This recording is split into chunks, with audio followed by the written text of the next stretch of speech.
Hello everyone.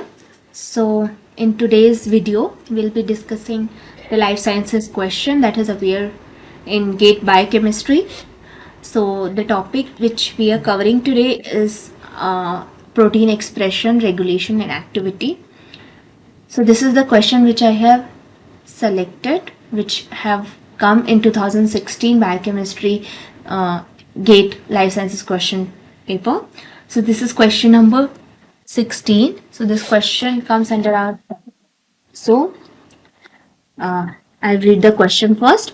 Aspartate residues are found in the active sites of many enzymes. The pKa for the beta carboxylate of aspartate is 3.86. At physiological pH, this group can function as. Okay. So before talking about the answer, let's first understand the key terms which I have given in the question. Very first thing is the pKa. So what is pKa? So pKa is the pH, okay, is the pH of at which any substance or any chemical remains in a 50-50 form, like 50% of the protonated form and 50% of deprotonated form. Okay, so if I'll talk about any amino acid, it can be remain in protonated or deprotonated form. So pK is that pH where both of the forms resides 50-50. Okay, 50% each. Okay, so talking about aspartate residue. So aspartate residue is present in the active sites of many enzymes. Okay, so aspartate is a acidic amino acid. Okay, aspartate is acidic amino acid. Okay, so it is said that it is found in the active sites of many enzymes. So active site of enzyme means that the site in the enzyme where the substrate can bind. Okay, so substrate binds with the enzyme. So enzyme has certain amino acids which are present in the active site, and because of the properties of those amino acids and their configuration, the substrate can fit and it can make bonds which can shows the substrate enzyme interaction, and that bond further start the enzymatic reaction that can convert the substrate into the desired product. Okay, so if these charged residues are present, the substrate will come and bind the electrostatic bonds. It will make electrostatic interaction. So if acidic amino acid present, some basic residues of the substrate can come forth and make the interaction, and that is how this active site works. So here it is written aspartate are found in active sites of many enzymes. So aspartate being an acidic amino acid, so the pKa of the beta carboxylate of aspartate is 3.86.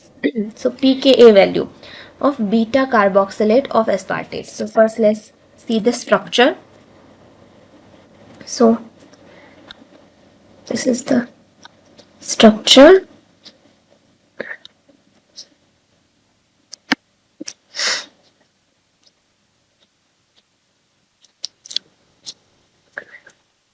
So I'm not writing any charge here because these amino terminal and carboxy terminal are involved in making peptide bonds. Okay, so that is why these charge will not be counted.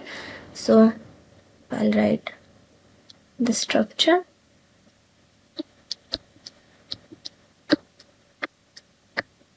Okay, so this is the aspartic acid. Okay,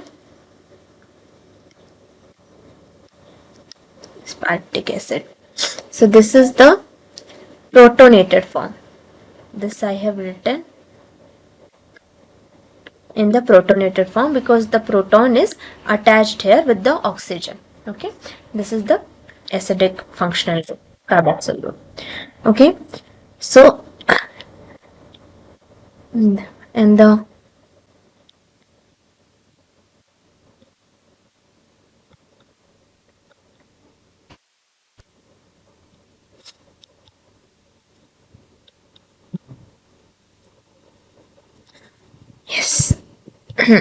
So this form where the proton is being removed from here, so this is the deprotonated form.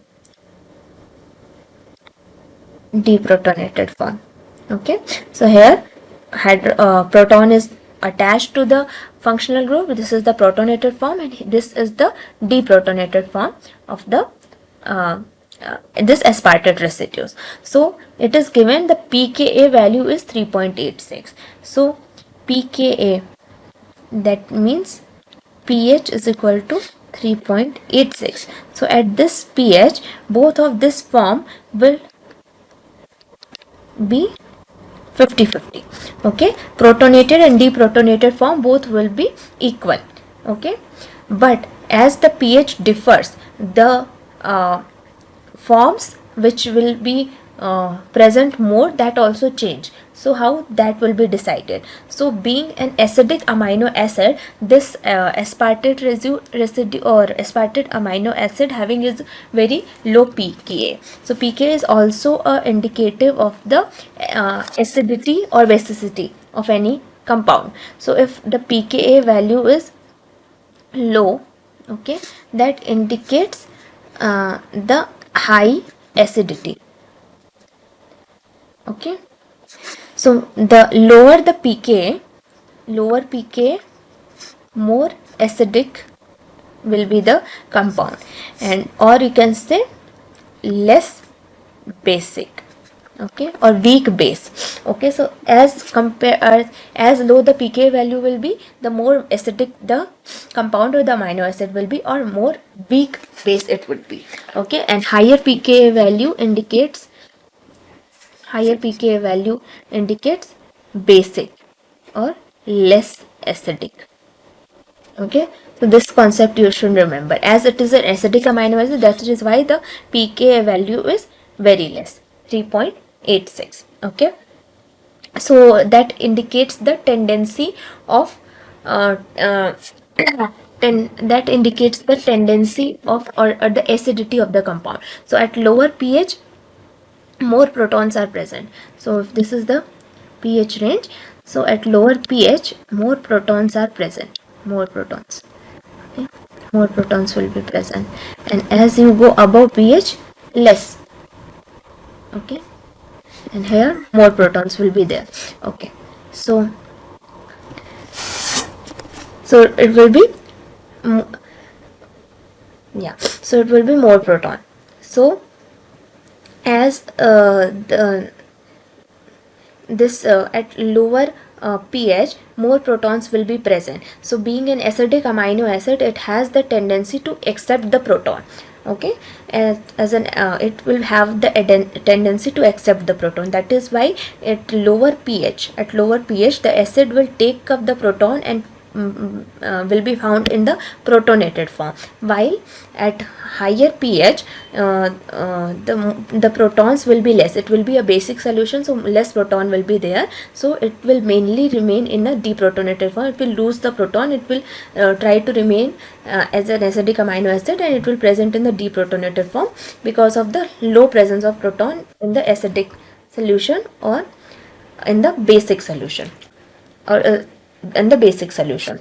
So this is the basic concept. So if this is the pKa, okay, so lower the pKa value, lower the pKa, at that pH where more protons will be there, it has the tendency to take up the proton. So that is why at pH lower than pKa, the amino acid will be in protonated form. But the pH above the pKa, there will be that will be a basic solution, less protons. So that is why the amino acid will lose the proton and remain in the deprotonated form. Okay, while the opposite is for the basic amino acid. And for basic amino acid, yeah, so so talking about this concept here, it has been asked that the physiological pH, this group can function as, okay, so at physiological pH means it has been asked about the pH 7. Okay, so pH 7 means it is greater than the pKa value, or the pH greater than the pKa. Okay, so at higher pKa, this proton, this will accept the proton and remain in the deprotonated form. Sorry, it will lose the proton and remain in the deprotonated form. So that is why at this particular pH 7, the aspartate will be present in this particular configuration.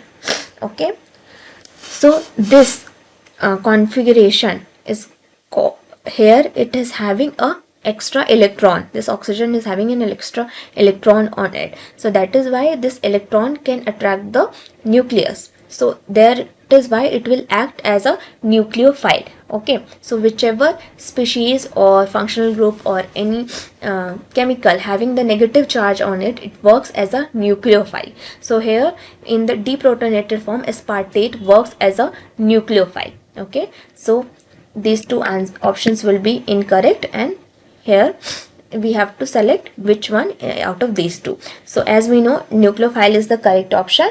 Now we need to find which one.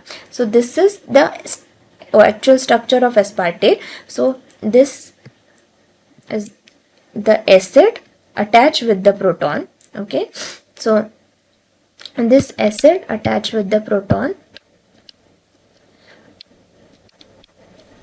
will lose a proton and make its conjugate base. So this negatively charged residue is the conjugate base. This is the acid and this is its conjugate base, this structure. So this particular structure where it is having a negative charge working as a nucleophile, and also it's present in a conjugate form. This is the acid and this is the conjugate base of this aspartic acid. So that is why at pH 7 this aspartate residue will be present as a nucleophile and a conjugate base. So option C will be correct and A will be wrong. So C option is correct. At physiological pH, this aspartate residue function as a nucleophile and a conjugate base. So option C is the correct option for this question. So this is my NPTEL reference. Here you can get to know more about this drug target or enzyme catalyzed reactions, okay, and the interactions. Thank you.